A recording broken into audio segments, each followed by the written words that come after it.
Good morning, and welcome back to the show. We are here with Senior Goodwillie Prefect and Track Captain Hugh Kopittke. How are you, Hugh? I'm doing very well. Glad to be here. Great to have you on the show. Hugh, to start off, I believe you joined university school at the start of high school. What was that transition like for you, and what was your journey to US like? Yeah, freshman year was my first year. It's a bit of a funny story. So my dad went to US, and I first visited the school in I believe sixth grade. And I wasn't too impressed, admittedly. And so I told my dad, I was like, you know what, Solon's a great school.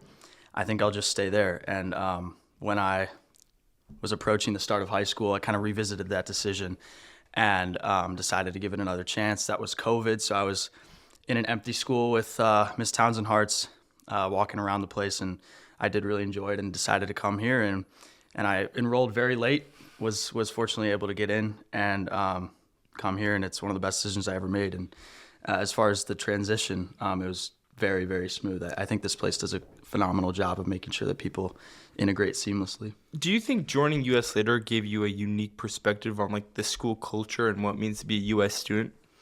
Yeah, I do. I think, unfortunately, kind of when you come as a freshman or even later, you kind of determine that there's kind of two groups of people, especially as a freshman. There's the people that are new to US, and there's the people that have been at US. And the challenge is kind of how do you join that group and mash those two groups together. So I think that if you come from another school, I came from Solon, there is a unique experience because you have to find out how do you become a U.S. student just as the ones before you are.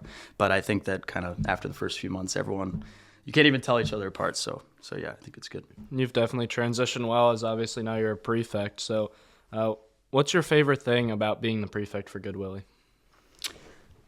I think my favorite part about being a prefect is kind of just being in the know and being in the loop. I just really enjoy kind of like being a representative for people. I enjoy being in the talks. Like, people talk about the disciplinary things and stuff like that, but I more so enjoy, being able to represent people in terms of things like, CBA and Halloween. We laugh about that. We had a lot of talks about that earlier, but I think it's great to be in a group of 9 other amazing people that are trying to make this school a better place, and that's what I really enjoy. Going to your many activities, as we were talking about at the beginning, you're also kind of in that role of being a prefect. But as a prefect, what's the most rewarding part, and sometimes what's the most difficult part about leading your house? I think very simply, the most rewarding part is being someone that people look up to. I think it's kind of a cliche answer, but there's no better feeling than walking through the hallways and knowing that almost every freshman that you've interacted with looks up to you in some way. And I think especially with Goodwillie people, but more so the entire class, they knew me from the moment they stepped foot at the school, and I think I've been able to be a great role in their life and help them transition, as we talked about earlier, into the school. I think sometimes the most difficult part, and as I'm kind of coming onto the back end of my senior year, is how do you finish strong, especially as a prefect when you have higher expectations in some regards. And I think that's kind of what's been difficult for me is like, I am feeling done at times, but how do I stay as a prefect and how do I be beyond reproach as we are supposed to be? And I think that's difficult at times. You're also on the student event committee. What's your favorite event that you've been able to organize? So it's kind of going to be a biased answer, but my favorite event that I've helped organize was the card game night, because I am the head of card game club. And actually when I was doing that event, I wasn't on the student event committee yet. So this was last year. And I came to Mr. Passoff on the student event committee, and I said, I have this idea, to have a card game night. I have this great idea with all these great prizes and a great fun night. And I was able to work very closely with the student event committee to make that happen. That's actually what got me on the committee. But when I was organizing that event, I was acting like I was on the committee. But that's definitely my favorite. If you had an unlimited budget, what event do you think you would organize for US? Oh man, that's a great question. If I had an unlimited budget, I'd probably do a concert. I'd probably try to, obviously artists are very expensive. I was just at Emory a couple weeks ago, and they were talking about kind of their student event committee thing and how they put on a concert every year. they were talking about how they were quoting various artists. It is very expensive, but I think that's what I would do if I had an unlimited budget. Yeah, unlimited budget. You know, going to that unlimited kind of idea, as a prefect, you have so many important decisions to make. And although you already have some influence on some of the choices at our school, if you had unlimited power, what's one school rule that you think you would change? If I had unlimited power, it's a very good question. I would say that lunch is not required. I would say that if you I'd say that there's 2 lunches you can eat in either one. I do love the sponsor group aspect, but being a senior, it's very freeing to know that if you do have pressing work, you can just choose to either go second lunch or not eat at all. And I think that's one rule I'd change. I don't know if that's the biggest, but that's all I can think of right now. I just ate lunch. You go. Another one of your leadership roles is also being one of the track captains. Can you kind of walk us through your athletic career at US and the process of really becoming a track team captain? Yeah. So my first go at being an athlete at US was the freshman basketball team, which I think you guys have experience with as well. And I was coached by none other than Coach K, and I think his main goal that year was to get me to run track, not to play basketball.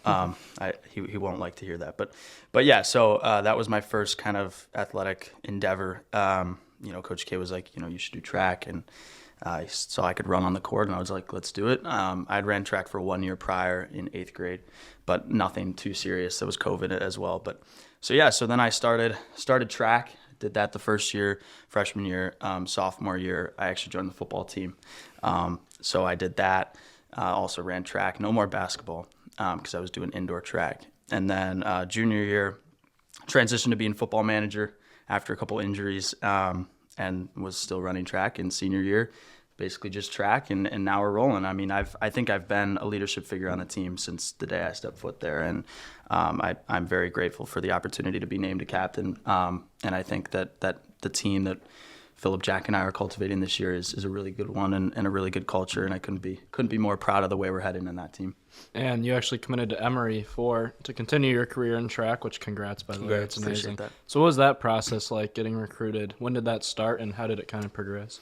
Yeah, so that's a great question. I started my recruiting process in, I want to say May of my junior year. Started emailing colleges. I have a little bit of a coding background, and so I made a program that would email all the coaches for me. So I blasted out emails to every single coach, waited to see what responses I'd get. I was looking in kind of the high academic D3 area. I got a lot of replies. I went on a few visits, a bunch of calls, a bunch of Zooms. And honestly, I kind of knew what I wanted. I wanted a mid-sized school with great academics, and I wanted it to be warm. And that last part kind of narrowed it down for me, because a lot of the schools that I was looking at were kind of more north, and the NESCACs and stuff like that. And I thought Emory was kind of everything I wanted, and I just really pursued that. And by the end, I was really between WashU and St. Louis and Emory. And I was kind of down to the wire there at the end, because I really, really did love WashU, but decided on Emory, and it was kind of smooth sailing from there. Yeah, I might need that program, because I'm emailing out Yeah, coaches, absolutely. and it's a hassle. One of the things we kind of talk about is who influences you, and who influences just you to keep on pushing. Who has been the most influential person in your athletic career at US? I want to do a kind of a double shout out, if that's okay. I'd be remiss if I didn't mention Coach K as one of the biggest people that have impacted me. Obviously, from the day I stepped foot here, he was, my coach in basketball, and, in track, and obviously football as well. So every sport I've ever done here has had Coach Kennedy in it. But I also want to shout out Coach Nick of the basketball team. He and I have worked very, very closely this past year in terms of my mental skills and how I'm approaching the season from a mental perspective. And I could probably do a whole podcast episode on all that, but I'll keep it brief. I've focused on how I'm approaching meets and how I'm approaching practices. I spoke to the basketball team and made it a part of their culture as well. Talked about this idea of the current, so kind of taking each moment, with equal focus, and not stressing about certain moments just because they might be quote unquote bigger than another. So that's one of the main things I developed with Coach Nick, and worked to transition that into the basketball team. And then into track as well, and so he's been a very big part of me and my personal career as well as how I'm helping the team. Yeah, and you earlier this year you broke the record for the or was it last year? You broke the record for the 4x100 relay, which is huge. So how did that come to be? Yeah, so we had a great 4x1 group last year. We had myself, Sam Slash, Fernando Hokello, and Andrew Merritt, and it was a very talented group. Very lucky to be a part of that team as a junior with 3 seniors, and we did it at the home meet, so that was pretty cool on home turf. Unfortunately, we didn't go as far as we wanted to. We did drop the baton in the district meet. Don't want to get too much into that, but yeah, we had a great group, and we did some great things. And I can't say I'm completely satisfied with the results of that team, but you can't be upset with the school record. So yeah. Earlier this year, you gave your senior speech on substance abuse, which is an issue that can really be difficult to discuss, but is incredibly important. For those who didn't get to hear it, could you summarize kind of the main message of your speech and what made you choose that topic, and what do you hope people look from it? Yeah, so my senior speech was a while back, first one of the year, and I talked about drug and alcohol abuse, and I kind of zoomed it out to say, a lot of people talk about how, alcohol and drugs affect you personally and maybe your small, intimate circle, but I kind of wanted to zoom out and say, specifically for drug use, how that's affecting not only you, not only your family, not only your country, but also other countries, and I really focused on Mexico because I wanted to talk about, drinking and smoking and all the things that a lot of people talk about. But I knew that people have heard that kind of thing before. And so I really wanted to make it so that people would realize that the consequences of their actions stem beyond just themselves and beyond, like I said, their immediate circle. And I think people took that away. I think I adequately conveyed that message. And I think people took it away, and I was very, very happy with that end product. And I hope that leads people not only to recognize the actions of substance abuse, but also just actions in general and how they can affect people that you don't even know and never will meet. And in that speech, you mentioned that you plan to abstain from alcohol and drugs. What are the biggest challenges for you to do that? Yeah, so that's a great question. So I think the easy answer is, you're going to college, you're in high school right now. I mean, you're going to be going to parties, you're going to be hanging out with people, and whether you like it or not, most of those hangouts and activities are going to include at least drinking and probably smoking as well. I think people have this misconception that if you don't drink or you don't smoke, you're not going to be welcomed into a social setting. And I recognize that fortunately for me, I think I am well equipped socially where I don't have to run into those challenges. But I think there is kind of this blown out of proportion narrative where if you don't drink, you're not going to be able to have fun or even be with people. And honestly, I've kind of ran into the fact that that's not the case, at least with me. So I haven't had really much trouble at all. Yeah, well, that's good, because my next question was going to be, what's your best comeback for people asking if you want to? So, I mean, I have my personal reasons why I don't drink. I mentioned them in the speech. It has to do with some family things. And I think that if you respect me as a person, you respect that response. And so, at the college thing that I was at, I just, explained to a few of the close guys that I was with why I didn't do it, just out of courtesy for them, I want to say, not to just be like this ominous, like, oh, I don't drink, blah, blah, blah. But, because I don't want to act like I'm better than people. I just want to say, this is why I don't do it. And then if someone asks me, I'll just say, oh, I don't drink. And I've never had a problem with it. Not to say that problems couldn't arise, but, and the other thing I thought of was, I just had a cup of ginger ale in my hand, and no one knows. No one cares. I look just like everyone else. I don't think you have to pretend, but you can if you feel in a situation where you're not going to be welcomed otherwise. But the other thing is, kids are young. Kids want to drink usually, so they don't want you taking their alcohol. I think there's this misconception that people are trying to force alcohol onto you, but in every setting that I've ever been in, people want to drink their own alcohol, so they really don't care about you. So I would say if you need a comeback, either have a firm personal reason and or just have a cup of whatever, water, anything in your hand, and you don't have to. In all your free time, you also involved in some of the drama plays at our school. What's some of the favorite shows that you perform? I know we're calling to your activities, but I know we even heard the other day you singing, right? Yeah. So what are some of the other just like creative things that you're involved with? Yeah, so I think my favorite show that I've ever been in was the Philadelphia. It was kind of like a short play.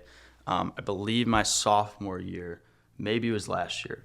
It was the fall play. There was kind of like a diner theater esque scene. So there was my small play and then a few other productions as well. And that was myself and Gabe Ewan that did that. And it was kind of just the two of us, and it was very, very fun. But yeah, I'm doing the musical this year. I never have sang for a production before. My brother Clark, he's a very good singer. He's recognized as a good singer here. And I told Mr. Steve, I can't live up to the shadows that Clark is casting over me. And when he heard me sing, he said, "You know what, Hugh, you don't get it from Clark. Clark gets it from you." And so now I am singing in the musical and just kind of expanding my creative approach in that way. And I'm having a blast with it. So, yeah. Going to the point where you're talking about your younger brother, he's in our class, right? Clark's great. What was it like going through school, being in the same house, right? Goodwillie, and then going to track every day with him? And what type of kind of legacy do you want to leave behind? Yeah, so I'm super close with my brother Clark, and you guys mentioned he's great. I think he's an awesome brother and an awesome kid, and I absolutely love being at school with him. I think it makes me sad when kids have brothers, at US that they are kind of upset to have and be with, and maybe they don't want to be in the same sponsor group or the same house, but I couldn't enjoy it more. I'm lucky to be very close with him, and so it's just more time spent with him, and I think we're going to be just fine when I leave, and I think we're going to be able to keep that relationship strong. But I hope that he can mentor others in the way that I mentored him and other kids in his grade and his age group.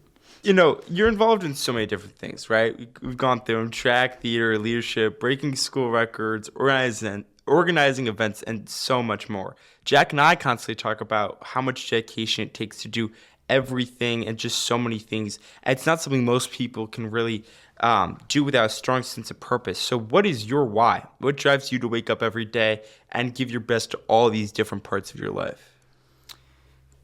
Yeah, that's a great question. I knew it was coming, but I still don't have a solidified answer. But what I'd say is I want to be someone that people can come to, regardless of what the situation is. I'll bring up Coach Nick again.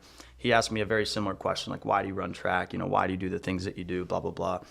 And I just said that what makes me proudest as an individual and what makes me most fulfilled is being able to be a resource for people, people my age, people younger than me, even people older than me. And, I want to be a kid that you can come to and laugh with. And, I'm very funny at times and, have a very sarcastic sense of humor. And I think people can appreciate that about me. But there's also times where, I can be very serious and be a very great resource in that regard for people. And I think my why just boils down to the fact that I want to be someone for someone else that I hoped someone was for me. And I think that I'm constantly building towards being that person and being that resource for people. And I hope, like I said with Clark, that I can inspire others to do the same. So, yeah. Yeah. And for all these years at US, you've left your mark on countless programs here, but how do you want to be remembered? Yeah, I want to be remembered as someone that was involved in a lot of things and was not defined by one moment or one activity or one aspect of me. I don't want to be remembered as a track athlete, just as I don't want to be remembered as an actor. I just want to be remembered as someone that left a mark on a ton of different programs and people, kind of coming down to the same thing that I've been saying. But I think that's how you know that you really made an impact on a place, not just an aspect of that place. And I think, I hope that I've accomplished that through my time here. Yeah, definitely. Thinking about your high school career as a whole, you've done so many extracurriculars. What else is there? If you could go back, maybe look to yourself as a freshman or even look to your brother as a freshman and ask him or tell him one thing that maybe a club or an event or some activity that maybe could be brought to US that you think would be really cool, what would it be? Yeah, that's another great question. Before I answer that, I just want to say, originally I thought you were going to what's one thing that I wish I would have done that is here, and that would be speech and debate or mock trial for me. I wish I could have done those things. With playing sports almost all year round, you unfortunately just can't do those things.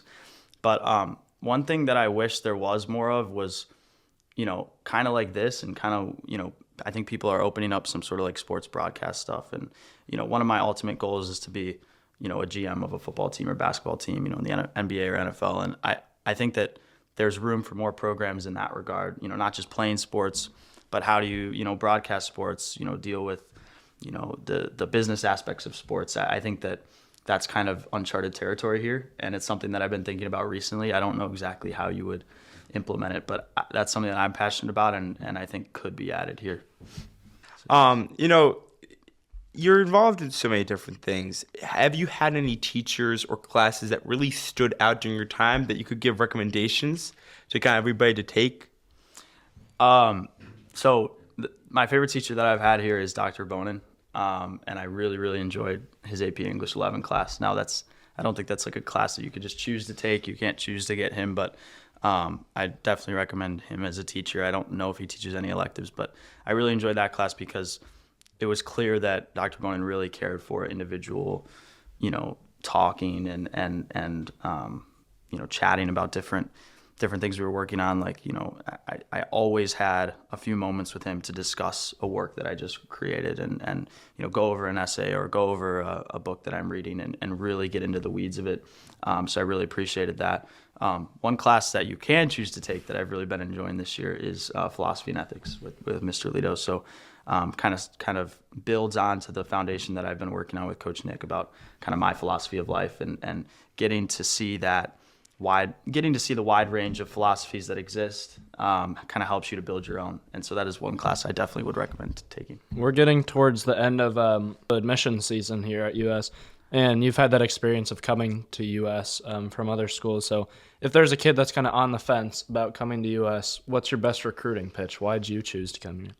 Yeah, I mean, I think the community is like no other, and I'm sure everyone's heard that a million times. But for me specifically, I think I can attest to it just because I know that if I was an actor at a public school, I would be treated differently than I was here. Like that's just one example. But I think, unfortunately, there's certain things and activities that have stigmas on them, like, oh, you're a theater kid if you act, or, that's all you do. And I kind of talked about that earlier. But just the fact that I could be, a high-end athlete here and a good actor and do all this other stuff and not be labeled by one thing or be, cast into this one group just because you do that activity. I think that's the most special thing about it, and I think it really allows people to do things that they never would have done otherwise. And I love that about this school, and I think that almost everyone can agree with that. Yeah, I definitely agree. And it's, you're not the weird kid for doing something. Exactly. Everyone supports you in whatever you do. As a prefect, what do you kind of hope this next class of prefects really brings to the table, and kind of what do you like about the house system and kind of what do you don't like about the house system? Yeah. So at the very beginning of this kind of prefect session, I'll say, we started in the summer and we worked together closely from that point forward. And we were talking about all these events that we wanted to make. We wanted to do these game shows, and we wanted to have a good focus on gratitude and all these kinds of things. And we've been able to do that. You look back to the family feud that we had in assembly with Cam Shiver and I, and those were the kind of things that we wanted to do. And we had to push forward and make that happen. I think both of you were in that prefect meeting where Mrs. Coy said, guys, you have to make your own initiatives and you have to do those things. So what I'd say and suggest to the upcoming class is whatever you want to do it. Don't just have the idea and lose it. In the house system, I love the support group that you get from your prefect, and just knowing that there's someone that you can immediately go to. You don't have to question. Everyone always talks about, find a trusted adult. Like the prefect your sponsor is your trusted adult. And I don't think I have anything bad to say about the house system. I mean, it's been great for me. Well, Hugh, it's been great having you on the show today. Thank you so much for taking the time to share your stories, insights, and experiences with us. And to our listeners, thank you so much for tuning in, and we'll hope you'll join us next Wednesday for the next episode of The Late Start Show. Thanks, Hugh. Thanks, guys.